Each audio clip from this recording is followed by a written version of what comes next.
Israël, comment ça marche? Vous allez adorer comprendre Israël. Israël, comment ça marche? Sur Studio Kalita. Salut à tous, bienvenue, vous êtes sur Studio Kalita. Vous pouvez nous trouver comme toujours sur Facebook, sur YouTube et bien sûr sur notre site internet. Et aujourd'hui, Israël, comment ça marche est consacré à la sofroute. Comment devient-on un sofer stam? Qu'est-ce que c'est qu'être sofer? Quelle réalité ça recoupe? C'est tout un programme que nous allons découvrir avec le Rav Aryeh Abergel ici présent. Bonjour. Bonjour. Merci beaucoup d'être venu. Avec plaisir. Voilà, on est ravis d'aller avec vous à la découverte de ce monde qui, pour beaucoup, est un peu, encore secret. On ne se rend pas vraiment compte de tout ce que ça importe, de tout ce que ça recoupe comme travail. Alors, vous êtes sofer vous-même depuis 15 ans. Exactement. Vous êtes en Israël depuis 20 ans. Mm-hmm. Voilà, vous avez un parcours. On peut résumer le parcours très rapidement. Bien sûr. Voilà, vous pouvez nous dire en gros ce que vous avez fait. Alors exactement, j'ai fait ma Aliyah il y a... Il faut parler bien près du micro. J'ai fait ma Aliyah il y a 20 ans. Ok. Un programme de Aliyah avec l'Archara du Ben Akiva. Après, j'ai fait l'armée. Ensuite, je suis parti en Shlichut. Et lorsque je suis revenu de Shlichut, j'ai fait de la yeshiva à Bnei Brak, dans la yeshiva de Keter Shlomo. Et ensuite, je me suis marié, Baruch Hashem. Et j'ai commencé des études au Machon Lev de bioinformatique que j'ai dû quitter 2 ans après pour intégrer le Kollel de manière totale. Quand vous avez dû quitter, vous avez souhaité. J'ai souhaité, bien sûr, faire, ouais. bien sûr. Et parallèlement, donc j'ai voulu avoir un métier en main, donc je me suis lancé dans la sofroute parce que j'avais, des talents de dessin et de calligraphie et que j'ai voulu jumeler avec un travail dans le Kodesh. Donc je me suis dit que la sofroute, c'était la solution. Pourquoi c'est plus évident quand on est doué en calligraphie, en dessin, de se consacrer à ce métier-là? Il faut aimer l'écriture en soi pour être sofer? Ça aide. Mais après coup, parce que moi-même je forme des sofrim aujourd'hui, j'ai vu des sofrim qui écrivent, qui n'ont pas, on dirait qu'ils ont deux mains gauches, mais aujourd'hui, Baruch Hashem, ce sont des sofrim qui écrivent bien. Alors c'est vrai que c'est un avantage lorsqu'on a des talents en dessin, mais ce n'est pas... c'est pas obligatoire. C'est pas obligatoire. Alors est-ce qu'il y a une école de sofroute? Est-ce qu'on peut apprendre la sofroute dans un cadre bien défini ou c'est un peu, on fait chacun comme on peut, comme on veut aussi?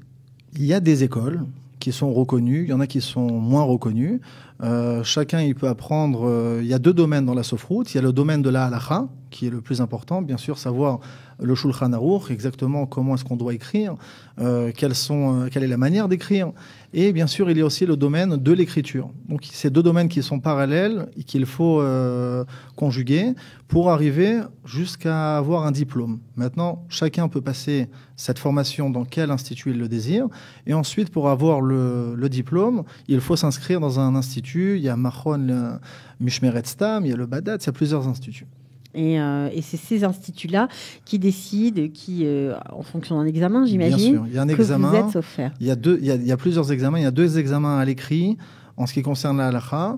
Et si on a un minimum 80% à chaque examen, alors on peut passer à l'oral chez le Rav de l'Institut qui va nous poser quelques questions pour voir aussi la Yirat Shamaim du sofer, de qui il s'agit, et en fonction de sa Yirat Shamaim, etc., il pourra délivrer une licence. Alors, est-ce que vous pouvez traduire Yirat Shamaim pour ceux qui ne parlent pas encore l'hébreu, qui ne sont pas forcément pratiquants, qui ne connaissent pas? La crainte de Dieu.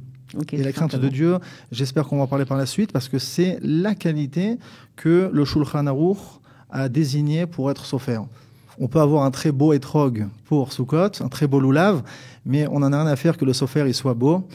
On veut qu'il soit compétent, on veut qu'il connaisse la halakha et qu'il ait peur de Dieu pour ne pas écrire n'importe quoi, n'importe comment. C'est ça qui est un... Exactement, parce qu'il peut faire une erreur qui sera indétectable ni par les ordinateurs, ni par le plus grand Rav d'Israël. Ça ne sera pas possible de détecter certaines erreurs.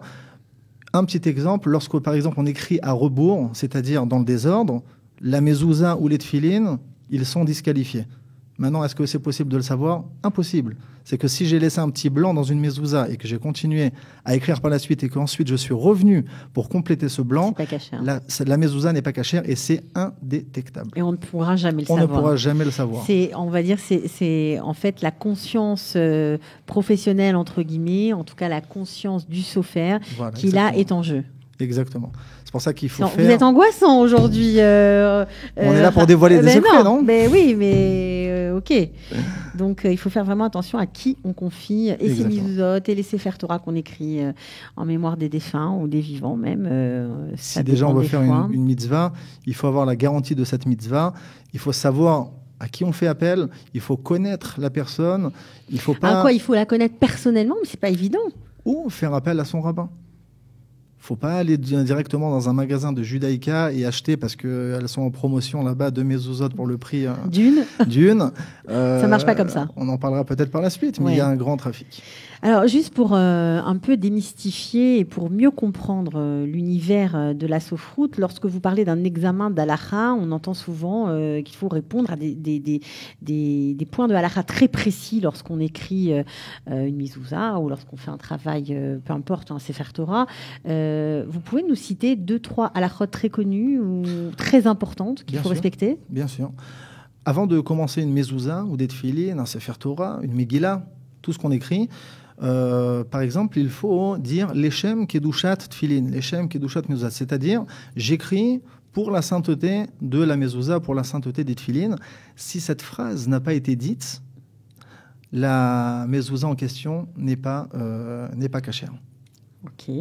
Et ça, c'est aussi quelque chose qui est indétectable. Indétectable, tout Voilà. à fait. Donc, d'où l'importance de la Exactement. conscience du travail important et kadosh que fait le sofer. Il y en a Mhm. d'autres.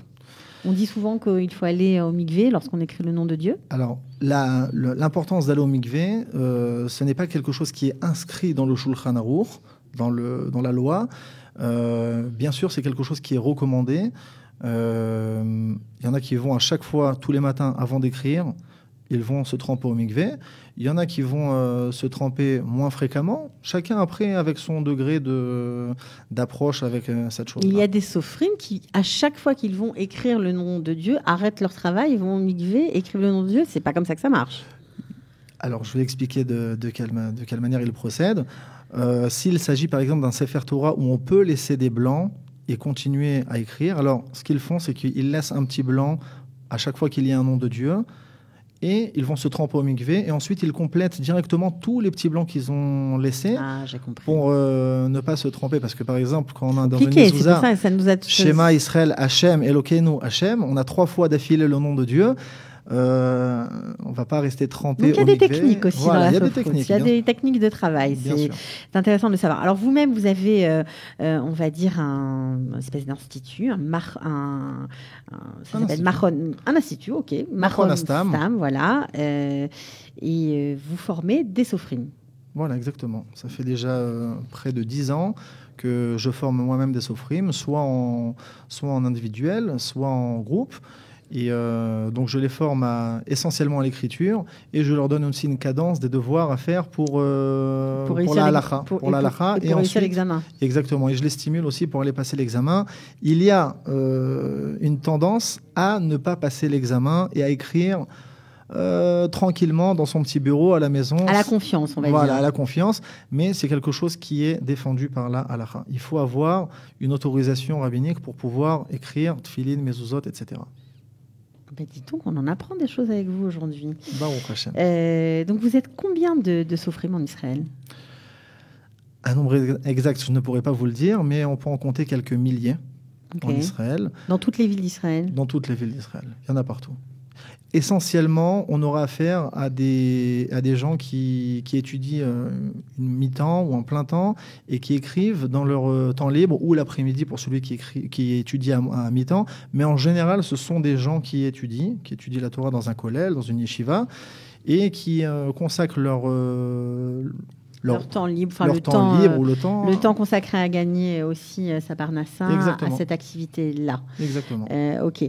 Alors, on a parlé hors antenne d'un point assez angoissant, encore une fois, mais pourtant apparemment réel, parce que vous allez lancer très prochainement une campagne d'alerte au trafic d'objets kadosh, en fait, c'est ça ? Exactement. La campagne de faux parchemins, de faux téphilim.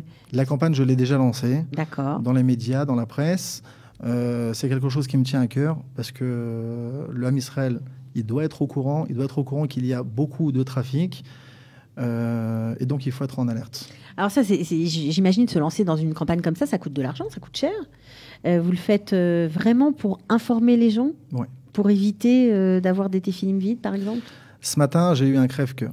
Ce matin même, j'ai quelqu'un qui m'a donné des tefilines à vérifier. Ils sont là. Okay. Je peux les ouvrir. Okay. Ils sont vides. Il n'y a pas de parchemin dedans. Pourquoi il avait des problèmes dans sa vie ?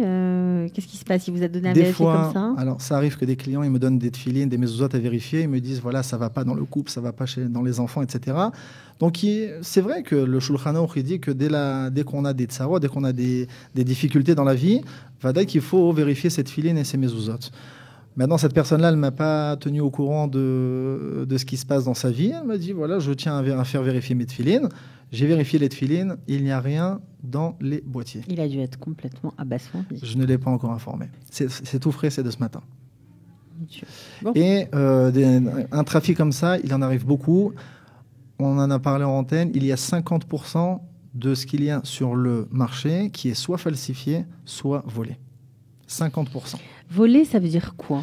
C'est-à-dire, moi je me rappelle quand j'étais à la yeshiva, donc à Bnei Brak, en tant que bachour, la première semaine où je suis arrivé, il y a eu une descente dans la yeshiva, il y a eu un vol, tous les tefilines de la yeshiva ont été volés. Ok, donc c'est vraiment un vol Là on parle de tefilines, on peut parler aussi de Sifrei Torah, des gens qui arrivent la nuit en plein Beth Knesset, qui ouvrent qui ouvrent l'arche et qui volent des Sifrei Torah pour les revendre. Et ça, bien sûr, ça touche beaucoup. C'est affreux, surtout des Sifrei Torah. Il faut savoir qu'au Kotel, avant qu'ils mettent un système en place d'alarme en ce qui concerne les Sifrei Torah, en un an, il y a eu 6 Sifrei Torah qui ont été volés du Kotel. Donc, il y a beaucoup de trafic. Il y a beaucoup de trafic. Donc, cette campagne d'alerte que vous avez déjà lancée vous tient à cœur. Il faut faire aussi attention, même parfois lorsqu'on est dans des quartiers religieux, qu'on achète sans connaître forcément la personne. On a tendance à avoir confiance. Non, il ne faut pas avoir cette attitude. Il faut être avisé. Il faut être en garde. Comme pour toute chose, de la même manière que quand on va aller acheter un appartement, il faut avoir un petit peu conscience de ce qu'on va acheter. Des taxes qu'on va devoir payer, etc. Il faut être en alerte. Alors, la même chose lorsqu'on achète les mezuzahs qui sont la protection de cette maison, il faut savoir où est-ce qu'on va les acheter. Les gens ont souvent tendance que Mea Shearim, Geoula et Bnei Brak, c'est un Hersher. Ce n'est pas un Hersher. Un Hersher, ça veut dire une garantie. Une garantie, ce n'est pas une garantie. C'est là-bas, bien sûr, où on pourra trouver le plus de choix. Mais dans ce choix, bien sûr, c'est là où les trafiquants ils vont aller glisser des choses qui sont falsifiées. Bon, alors on aura retenu de vous, en tout cas, qu'il faut un diplôme, souvent délivré par le Mahon à Midreshet Stam, voilà, et puis que vous avez aussi un institut qu'il faut se former à être, sauf faire qu'il y a des règles d'écriture, mais aussi des règles de la halakha. Alors juste une question un petit peu plus personnelle pour finir. Quel est votre plus joli souvenir ? Dans votre métier, bien sûr. J'ai eu une commande de 5 Megillot.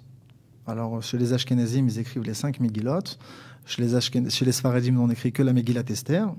Et les 5 Megillot, c'est quoi, justement ? C'est les Megillot pour ceux qui sont séfarades et qui ne connaissent peut-être pas. Alors, c'est la Megillah de Esther, bien sûr, et celle de Ruth, Shir HaShirim, Kohelet et Echa. Okay. Chacune qui est lue a une fête différente. Maintenant, ce qui était agréable dans cette commande, c'est que le client m'a demandé aussi de faire du dessin dessus.